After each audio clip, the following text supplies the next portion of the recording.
One तो आज का हमारा टॉपिक है rabies. It is also known as hydrophobia. It is caused by Lassa virus type 1. This Lassa virus is RNA containing virus. There are four serotypes of this virus, that is serotype 1, serotype 2, serotype 3, serotype 4. And which is serotype 1, it causes rabies. Okay.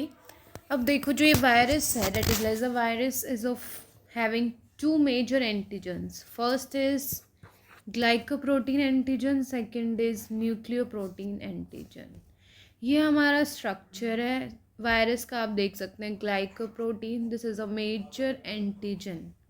Antigen और antibodies के बीच का difference आप सभी को पता होगा. Next is nucleoprotein.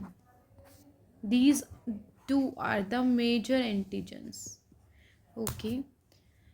उसके बाद अगर हम बात करें टाइप ऑफ रेबीज़ वायरस, दो तरह के होते हैं, एक स्ट्रीट वायरस, एक फिक्स्ड वायरस. अब इन दोनों के बीच का डिफरेंस क्या है? The virus recovered from naturally occurring cases of rabies is called street virus. The virus which has a short fixed and reproducible incubation period is called fixed virus. अब street virus के source क्या हो सकते हैं?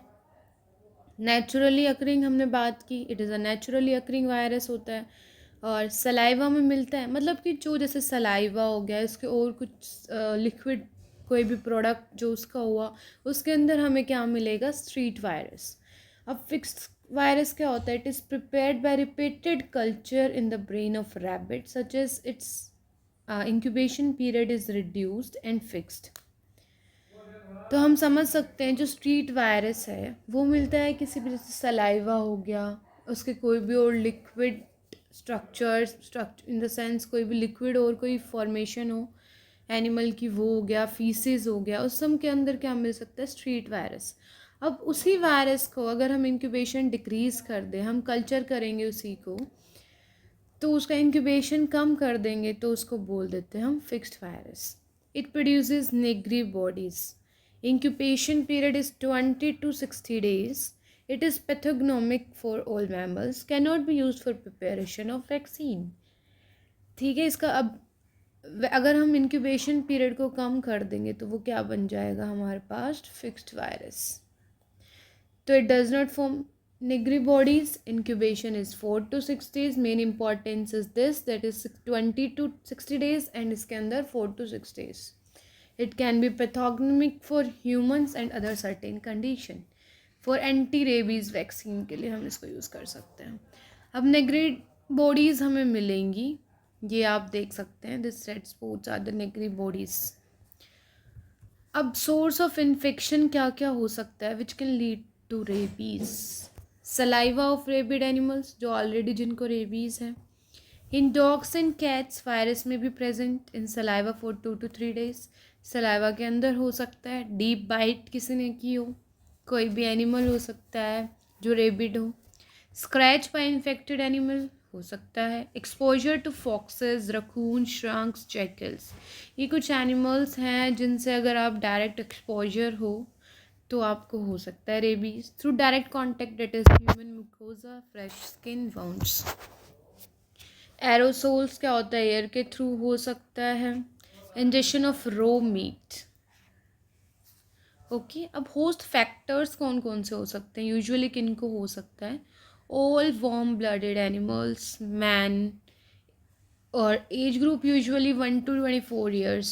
Veterinary doctor because they are the most expose to animals. Hunters, dog handlers. अगर हम बात करें इंक्यूबेशन पीरियड की, that is 1 to 3 months following exposure but may vary from 7 to many years. Okay. It expands from site of bite. Expand not, sorry, depends. वो depend करता है incubation period की site क्या है, सीवियरिटी क्या है bite की, नंबर ऑफ वाउंड कितने हैं, अमाउंट ऑफ वायरस इंजेक्ट कितना हुआ है, और या फिर स्पीसीज ऑफ एनिमल कौन सी है. ओके. अगर हम बात करें पैथोजेनेसिस, अब होता क्या है, तो it is the most simplest way I can write this pathogenesis.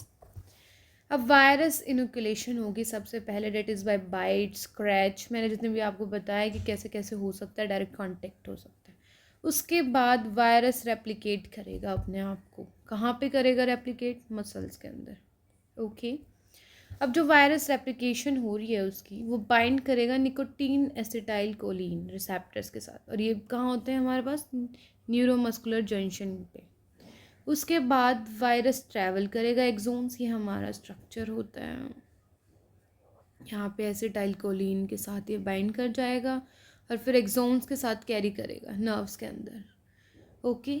उसके बाद रेप्लिकेशन इन मोटर न्यूरॉन्स, इतना याद रखना है कि मोटर न्यूरॉन्स में वहाँ पे उसका रेप्लिकेशन स्टार्ट हो जाएगा। फिर infection of brain with neurons, neuron, उसके बाद अगर न्यूरॉन्स इफेक्ट हो रहे हैं तो न्यूरोनल डिसफंक्शन होना स्टार्ट हो जाएगा। उसके बाद सेंट्रीफ्यूगल, आप दो वर्ड समझ सकते हैं, centrifugal and petal, that centrifugal spread along nerve to salivary gland, skin, cornea and other organs. Okay.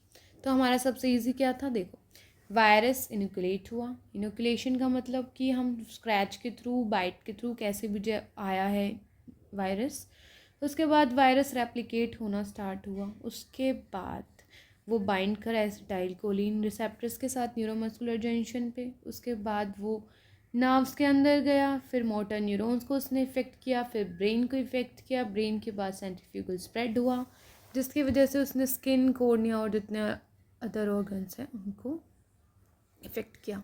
अगर मैं इसको इजी फॉर्म में बताऊं तो ये एक फ्लो चार्ट है, जैसे कि virus transmitted from saliva to muscle.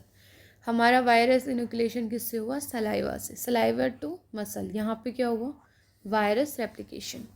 ये मैंने बताया कि एसिटाइल कोलिन से बाइंड करेगा न्यूरोमस्कुलर जंक्शन टू पेरिफेरल, फिर पीएनएस सिस्टम से सीएनएस को अफेक्ट करा, ब्रेन को अफेक्ट किया, सलाइवरी ग्लैंड को। हम यहाँ पे एक वर्ड यूज़ कर सकते हैं, सेंट्रीफ्यूगल, और इन्फेक्ट अदर रेस्पिरेटरी ट्रैक्ट्स। अगर हम बात करें रेबीज़ इन मैन, तो क्लिनिकल पिक्चर क्या होगी, हमें कौन से सिम्टम्स दिखेंगे? सबसे पहले headache, malaise, sore throat, fever for 3 to 4 days। Main symptom ये होगा, pain and tingling sensation at the site of bite.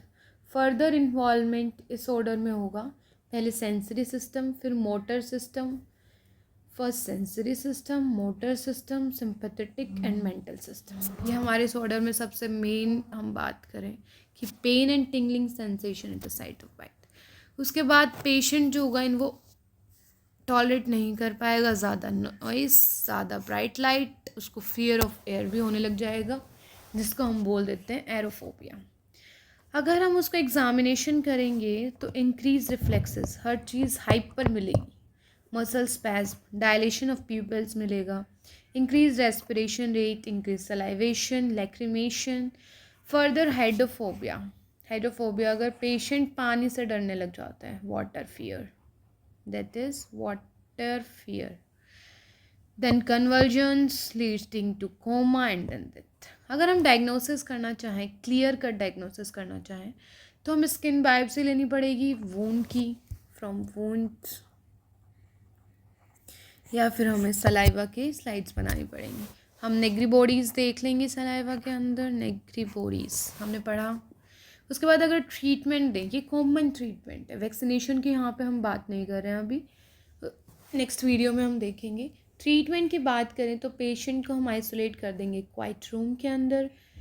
उसको अगर पेन हो रहा है, एंग्जाइटी हो रही है, तो हम उसको स्टीरॉइड्स दे सकते हैं। Ensure hydration and diuresis, hydrated है प्रॉपर, रेस्पिरेटरी सपोर्ट देंगे, कार्डियक सपोर्ट। ये देखो एक इजी वे में अगर आपको सिम्टम्स याद रखने हैं, पेशेंट को इन्फेक्शन हुआ, उसको फीवर आ गया, इन्फेक्शन का फर्स्ट सिम्टम है, सोर थ्रोट होने लग गया पेशेंट को, loss of appetite, chorea, difficulty in swallowing, reaction to glare and noise, loud noise, burning, pain, ulcers होने लग गए, फिर अनकॉन्शियस हुआ पेशेंट, कोमा, देन डाइट।